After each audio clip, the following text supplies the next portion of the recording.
Hello everybody, this is Hammer Striker here. Today I've got the last member of the P99 family that's still in production, the P99c, this is the compact version, there's also a full-size version, AS, which stands for Anti-Stress Trigger. We teased this a couple of weeks ago when we first got it, and we've had some time to get it to the range and live with a little bit, so it's time to actually do the full review and talk about this gun. So this is really basically the predecessor to the PPQ, and shares a lot of features and functionality. Of course, we do have an unloaded P99 AS. It is a striker-fired gun. It is drop safe. It's got multiple redundant drop safeties, just like Glock, PPQ, and many of the others that are out there. It has a very simple takedown procedure, which I'll show you. It does have a Picatinny rail, so you can put lights and lasers on it. And it does have replaceable back straps. It comes with a small, medium, and large, which allows you to customize the grip size to fit your hand. It has some very, very nice 3-dot sights, real bright, easy to see, and they are adjustable. There's a windage adjustment screw right here. Or you can replace them. The rear sight is dovetailed, so you could slide the rear sight out, and the front sight's retained by a screw underneath, kind of like Glock, so you can remove the front sights and replace it.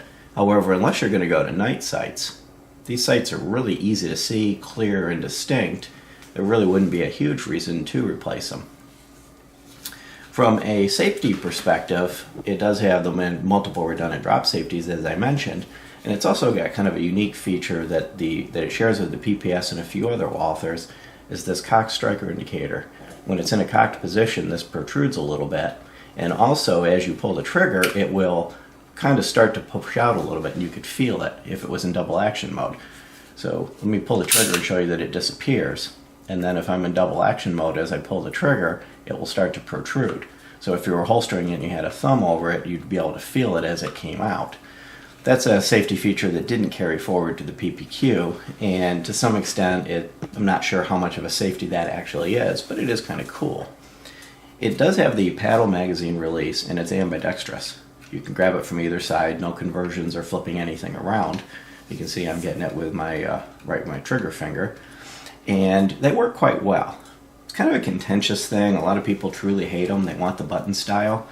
This is the paddle that you also find on the PPS Classic or the original PPQ. The PPQ Classic has this paddle release, and they really they work quite well. And unlike a few other manufacturers that have done paddles that they're just a tiny little thing, these stick way out there, so they're real easy to get a hold of. You're not grabbing something way at the back.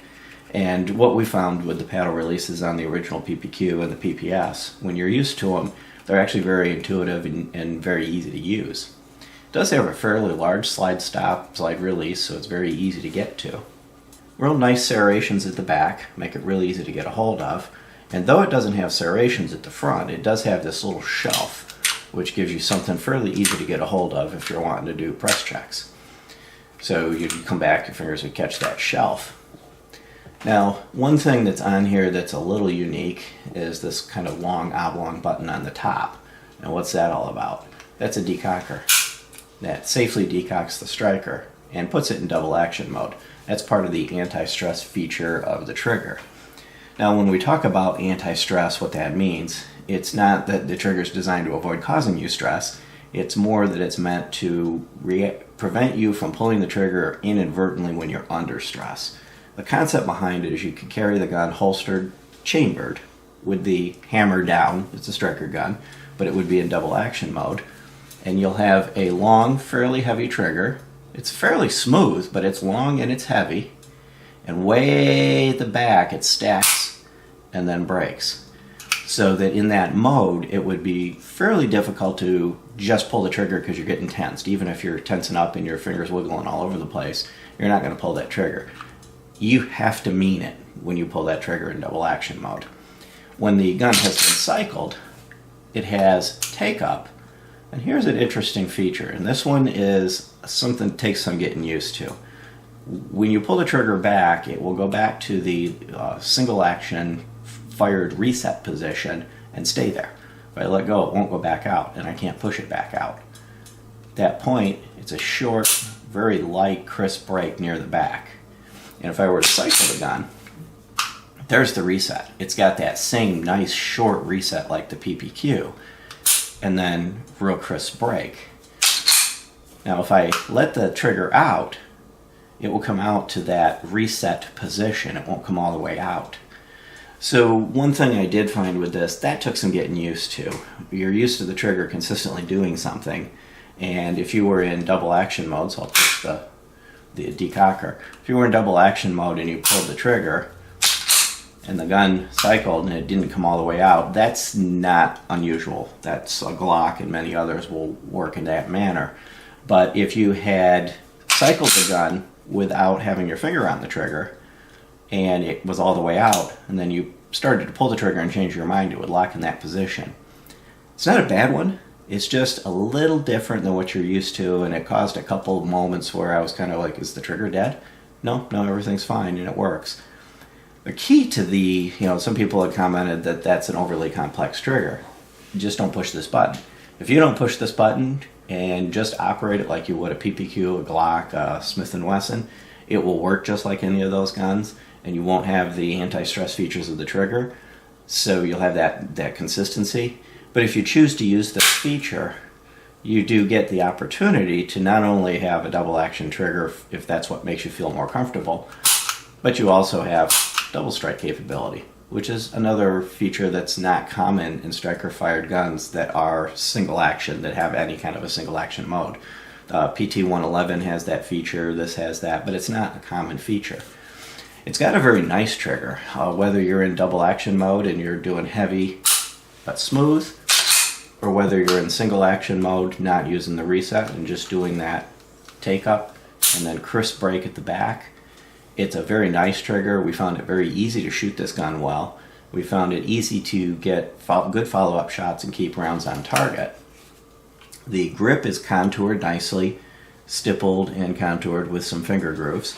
And one thing you'll find with that is that it's similar to the grip that you find on the PPS. So if I put them side by side, you'll see that the PPS carried forward a very similar grip texture to that.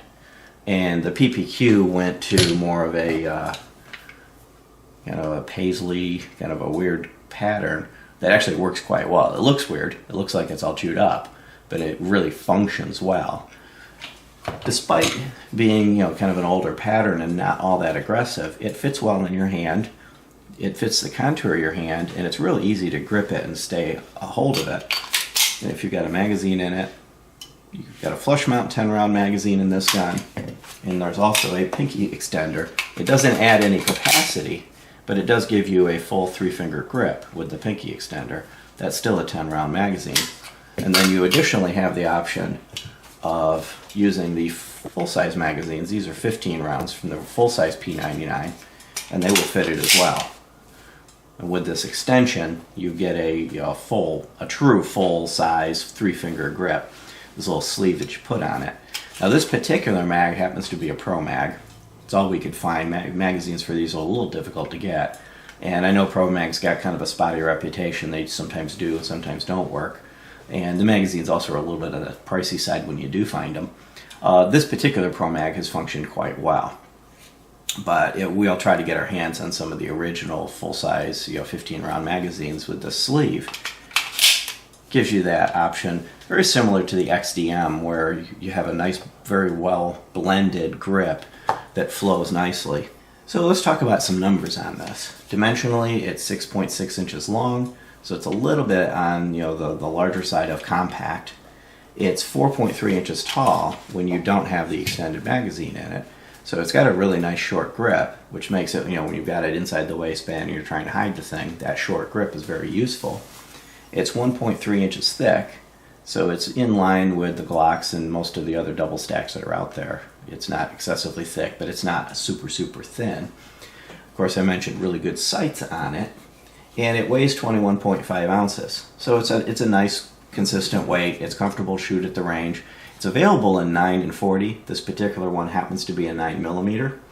And the trigger weights in double action mode, the trigger is about 9 pounds with some stacking at the back. And in single action mode, it's right around 4.5 pounds, but it feels a lot lighter than that. It feels like it's in the 3-pound range because it's such a short, crisp break, kind of like the PPQ. So overall, we found it to be a fun gun to shoot. And it worked flawlessly from day one. Round one, it did not appear to be ammo sensitive. We fed it some good stuff, we fed it some junk. It ate it up and just ran. The MSRP on this is around $629. If you can find them, you can find them a lot less expensively. We got lucky and got this one on a sale. A local gun store chain had bought a whole bunch of these things, and we're selling them like a Black Friday kind of sale, and we're selling them pretty cheaply. But on average, you'll find them in the $450 to $500 range when you can find them. They're not super, super common, but they're worth finding and having if you like this style gun. Disassembling this thing's actually really easy. The first thing is it has to be decocked. You can do that by pulling the trigger or hitting the decocker if it wasn't already decocked. And then, just like a Glock, you just grab it around the back, just kind of squeeze your hand a bit, pull down these two tabs, and the two halves slide apart. So let's talk about the frame a little bit first. It's actually pretty straightforward in here. It's got two fairly robust rails at the front, two smaller rails at the back. Kind of a busy little fire control group, and that doesn't surprise me because you've got the multiple modes of the trigger. But it's easy to keep clean. It's pretty straightforward in here. And then your standard locking block. Well done. Everything's smooth, well machined in there. The only thing that kind of stands out that looks funny at first is this little spring with the little hoop. Looks like it's broken or out of place. It's not. It's just sitting on top of the slide stop and keeping it in place, and that little hoop just keeps it from sliding off so that it's not something you have to constantly maintain. When I first looked at that, it looked weird, but there's nothing wrong with it. So beyond that, there's really not a whole lot exciting about the frame other than it's well constructed. And then if we look at the slide, up here at the front is the striker block, so it's part of the drop safety mechanism. Back here you have the striker, the catch. Of course, nice long, well-cut rail guides, and then your dual recoil spring and barrel assembly. Barrel assembly is pretty standard, nothing unusual about it. Has a nice wide polished feed ramp, and the barrel is 3.5 inches long. I'll put my light tube in so you can see up inside the barrel. You can see standard rifling. And this barrel's worked well. It was able to stabilize everything we fed it. It was able to easy to shoot this gun well, and everything basically worked like it should. No ammo sensitivity, no feeding issues. Put the ammo in and let her rip. And then here's the disassembled slide. Pretty routine. It's very similar to many others that you'd seen. And there's the little clip up front, right at the front here, if you're going to replace the front sight. Reassembly is just as easy as disassembling it. Drop the barrel in place, put the recoil spring in place. There's a little half moon shape up under here, and you want to make sure that it clips in place and that it's centered, because if it's off center then you may have a hard time putting it back together. Then you just slide it on the frame, cycle it, it automatically will reset these. If for some reason they stuck down, you push them up, but generally they'll automatically reset, and the gun is back into an operational condition. From a size perspective, it's a little bit smaller than this unloaded PPQ because it is the compact, so you'll see that it's a little bit shorter. Really stands out when you kind of turn it to the side. And of course the grip is significantly shorter. So, because the P99 is the predecessor to the PPQ, it would be really nice if Walther were to come up with a PPQ compact based on this. And I know that Hammer would be first in line to get one if one of those came out. It does have fewer Picatinny rail slots, but then again, it's shorter. So basically what you're seeing is that it ends at that first slot riser. Overall, our opinion on this is it's a great gun. It is definitely... The PPQ was based on a good gun to start with. The trigger is cool, it works well. It does take a little getting used to that, some of those capabilities like the double action mode and then that pre-staging mode. But once you do, it's quite easy to shoot it well. Overall, I would recommend this gun, especially if you're thinking about carrying a striker gun, but it makes you nervous to have a gun with no mechanical safety. that has a round in the pipe and a cocked striker. This gives you the option of having a decocked striker, round in the pipe, and quick access for fire it when it becomes necessary. Beyond that, if you like our videos, please give us a thumbs up, share, subscribe. Don't forget to check us out on Facebook, and have a great day. Thank you.